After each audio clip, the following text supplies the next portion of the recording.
ადგილი, სადაც მთელი სოფელი ცოცხლად დაიმარხა იმისთვის, რომ შავი ჭირი სხვაგან არ გაევრცელებინათ. ეს არის სოფელი ანატორი, რომელიც ხევსურეთში მდებარეობს და სადაც მზე ორჯერ ამოდის. როდესაც სოფელში ჟამი გავრცელდა, მდინარის მეორე მხარეს ააგეს აკლდამები და ისინი თავიანთი ფეხით მიდიოდნენ და ელოდებოდნენ სიკვდილს. არსებობს ლეგენდა, რომ ანატორის სასწაულმოქმედი ხატი ერთ-ერთმა ანატორელმა უარყო და შუბი ესროლა, რის შედეგადაც ხატი დაზიანდა და სოფელს საშინელი განსაცდელი დაატეხა თავს.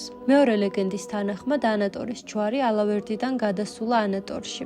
ერთ მჭედელს ამ ხატის დაბმა განუზრახავს და მასზე ოქროს ლურსმანი დაუჭედებია. ამაზე ხატი გაჯავრებულა, ჟამი გაჩენილა და ანატორელები ამოუხოცავს.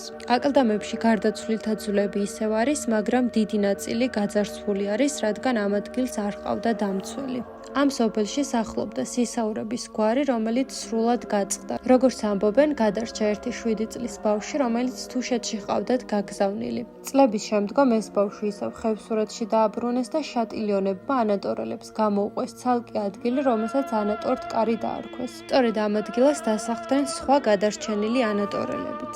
ვიდეოს აღწერაში დაგიტოვებთ გამონათქვამებს, რომელიც მომაკვდავ ანატორელებს ეკუთვნით.